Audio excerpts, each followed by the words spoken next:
Hello and welcome back to the shop. So today is a little bit different. I'm going to do some safe cracking. As you can see, this safe is already cracked.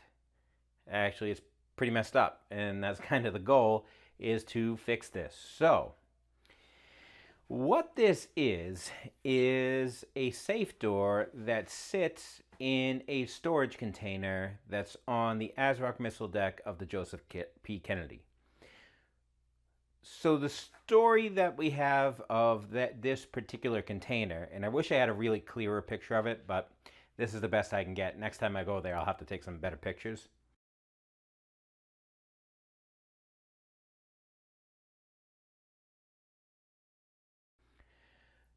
But the story that we have of this, and they're kind of conflicting stories, inside this container, which has a dog down hatch, watertight hatch, unloosen it up, flip that hatch up, and then you're basically staring at this door. Pull this door up, and inside there are 8 spaces. The stories we were told is that that particular storage container, which is if you are facing aft on the ASROC deck to the right of the missile shack, it's right there. The story we're told is that that held the W-44 nuclear depth charges. Now the height is right for it, just about. The nuclear tipped warheads are probably they're about yay high, about hip. The Mark 44 torpedoes are about up to my shoulder if you stand them up, maybe a little bit taller. And the depth charges would be about this tall. So the height wise is right. It just seems surprising that they would be everything would just be out in the open like that. There's no any kind of locked areas in the actual ASROC magazine or anything like that. So it is possible. The stories that we were told by some people were that they were under this locked door and they had a guard standing station next to this. So this really isn't the most secure thing in the world. This basically looks just like a deterrent or something that would allow you just to not, just open it up and have access to everything. So as you can see, I don't know if you can see on the camera, we'll take a better picture, is the only thing that holds the end down is basically hinges, house hinges. And there's a tab on the other side to keep you from popping the hinge pins out and just lifting this whole thing off. Now, our problem here is, I don't know if you can tell, but it's kind of bent like a potato chip. And also somebody tried to pry this up because obviously they didn't have the combination. And this handle is pretty frozen in place. So they bent the living bejesus out of all the inner workings. This door here is all aluminum, and I can't weld aluminum, but I have a friend that can. So he's going to replace all of the tracks around the inside. So let me flip this over to the other side and kind of show you how this is made. Okay, so you can kind of see here are, this should actually be over here. Hang on, let me try to get this a little bit better. That's supposed to be up there. This is supposed to be on this pivot and out that hole there. So basically we have the handle which then forces these 2 pegs out this way and those 2 over there out that way. And like I said, it looks like somebody went at this with pretty much a pry bar and bent this whole edge, bent that one. So this is steel, these bars here. This is steel. Everything else is aluminum. And like I said, there's just basically door hinges here. And you can see somebody just added this tab, so you can't just pop these out and lift the top off. Now, like I said, we were told that this was the nuclear weapons locker, but this is a little flimsy, in my opinion, to be that. So I don't know. I can't confirm or deny. Either way, we're kind of tasked with shaping this all out. Now, as I said, I have a friend that can weld aluminum. He's going to weld all these brackets on. My job here is to take all of the steel bits, clean them up, and replace this stud and see if we can have the combination to that. So since we have access to this side, we're going to take this apart and see how this works. Okay, so here's the mechanism. I already did the hard part. I just soaked this with some lube here just to get these screws off or loosened. So they're loosened now. And we'll see what we got inside here.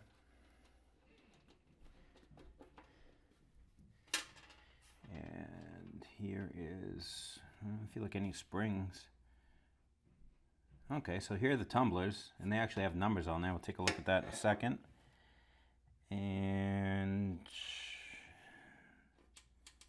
not exactly sure what that is. This is the retractor bar for this pin. And let's see, I'm just gonna reach around the other side. All right, so there is the actual dial, and it has a little tab on it, which I'm assuming interacts with those tumblers.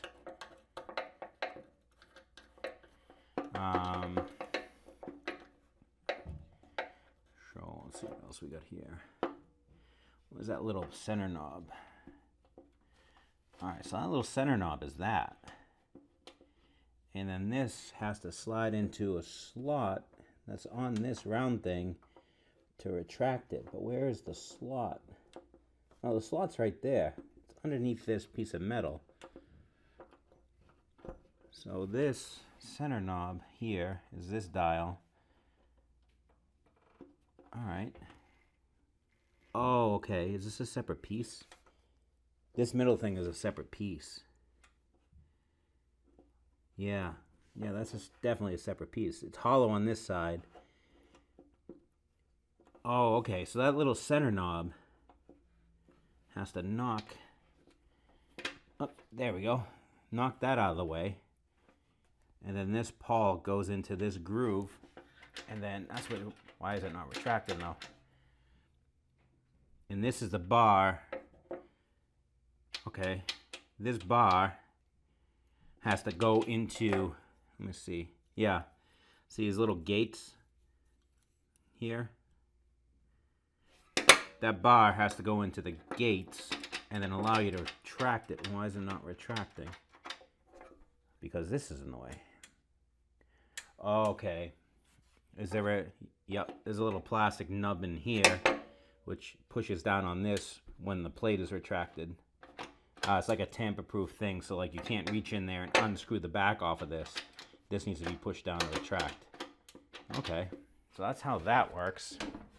And let's take a look at these tumblers here. So you can see the gates right there obviously have to line up. And there's what? There's 1, 2, 3 of them. Yeah, 3. You see the 3 plates? Oh, look at that. And then that way. And then, oh, okay. Okay, so you know how with combination locks, you gotta basically spin them 3 or 4 times to clear them? So check it out. So look, if I spin it once, like that, I hit a stop, and now it's starting to turn the second dial. And then wrap all the way around and starting to turn the third dial. So if I go, like, say, let me see a gate. So, where's a gate? All right, there's a gate in the farthest one, and then go back to the left and turn past a couple of numbers or whatever it is until it starts to catch. And then there's the next gate, and then back, and you can see them all lined up there. And the good part is, this has numbers on it. And if you look real close, I don't know how the lighting is on the camera. Yeah, I'm sorry, didn't mean to elbow you again, but see that little line? That lines up with a number. So in this case here, let me grab a pencil here real quick. A pencil and then a piece of paper or something. Let's see what I got in the drawers. There's something here. Okay. So this one here, so this is probably the last number since we have to turn all the other ones to lock the tumblers in place. So this number here is 62. So 62 is the last number. And then how do I see the rest?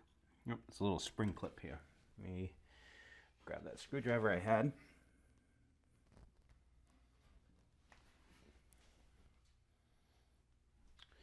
gonna grab a smaller one actually.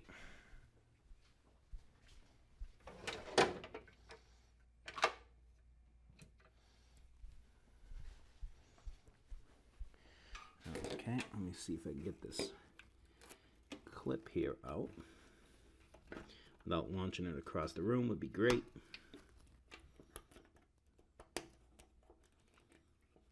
Okay, so 62. Let's go with the next one. It's a little spring clip. This is 85, 86, 87. So 87, and then that should be our last number. Should be right here. 87 and last number 10. So our combination should be 10, 87, 62. All right, I had to look up how to use this particular dial. I was doing it wrong. I was putting in the combination and turning this center knob and nothing would happen. But I was missing one crucial step. So the first thing we have to do is go to the left, go past our number at least 4 times. Now what that's doing is binding the first, second, and third tumblers together. So our first number is 10. So we're going to land on 10. Now we got to go to the right past our number twice, land on it on the third time. And what that's doing is binding the first and second tumbler together, leaving the third one alone in the position that we just left it in. So we're going to go to the right past 87 once, twice, and we're going to land on it on the third time right there.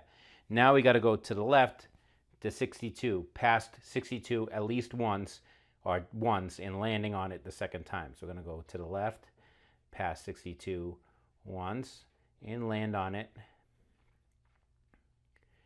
the second time right there. So now all of the slots in those tumblers are lined up. This is the crucial step I was missing. You have to turn this dial back to the left, back to 0. What that is doing, that little piece that slid out to be able to allow the lock latch to fold in, that piece can only come out in one specific spot. And the only way that can slide out is if this dial is at 0. So you need to hold the dial at 0, turn this right one until it stops, which is right there. And now our pin is retracted. And we can open it. And then we can close it. And then pop our pin. It's still kind of stiff here. Actually, I need a cheater because